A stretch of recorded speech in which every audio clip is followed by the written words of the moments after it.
बिस्मिल्लाहिर्रहमानिर्रहीम। अस्सलाम वालेकुम।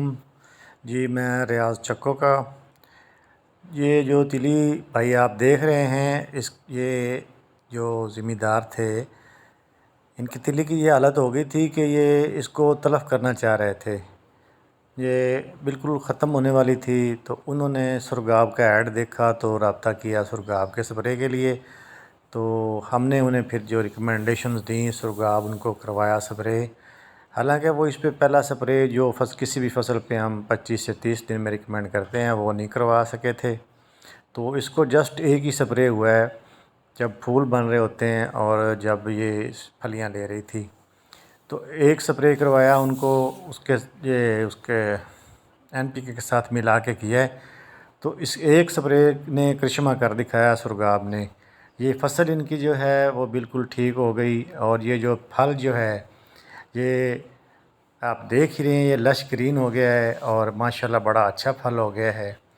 तो ये उन्होंने वापस हमें फ़ीडबैक के तौर पे ये वीडियो भेजी है कि सुरगाब के बाद जो है हमारा खेत वो बड़ा हरा भरा हो गया है, वो बड़े खुश हैं और उनका जो है तिली बेहतरीन हो गई है।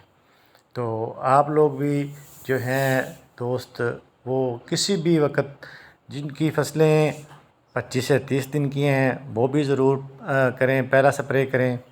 लेकिन अगर किसी की जो फसल है वो कपास है, तिल हैं, धान है, सब्ज़ियां हैं, जो भी फसल है वो अगर 25 से 30 दिन वाले फ़ेज़ से निकल गई है, बड़ी हो गई है, तो वो अब जब दूसरे फ़ेज़ में आएगी, जो कि अमूमन जो धान होते हैं या दूसरी फसल जब उनकी फल बन रहा होता है, धान में 50 से 55 दिन में जो होता है वो उसका मुंजर निकलने वाला होता है। कपास जो होती है उसमें फल डोडियाँ होती हैं।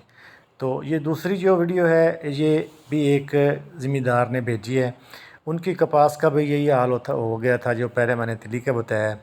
तो उन्होंने भी ये कपास को जो है वो एक ही स्प्रे किया है। तो ये अब कपास आप देख लें, ये माशाल्लाह लश्करीन हुई पड़ी है, फूल इसके जो हैं वो बने पड़े हैं और बड़े खुश हैं वो भी। उन्होंने भी एक स्प्रे किया है सुरगाब का और NPK के साथ मिला के किया है। तो ये जो सुरगाब है, ये जैसा कि पहले भी मैंने आपको बताता रहता हूँ हर वीडियो में ही, कि ये जो है ये ऑर्गेनिक है, इसमें कोई केमिकल्स वगैरह शामिल नहीं है। ये कुदरती खुराक है पौधों की, जो पौधों को कुदरती तौर पर जब वो खुराक मिलती है तो उनका इम्यून सिस्टम जो है वो बड़ा अच्छा हो जाता है। उनकी जड़ें जो हैं वो फिर नीचे से खुराक को खींचती हैं। तो वो पूरा का पूरा जो एक है सिस्टम उनका खुराक का वो चलता है। नीचे जड़ों से भी वो खींचते हैं और ऊपर जो फोलियर होता है, पत्तों से जो खुराक आती है वो भी वो लेते हैं। ये देखें ये कैसे सरसब्ज़ शादाब हो गया है कपास इनकी, माशाल्लाह।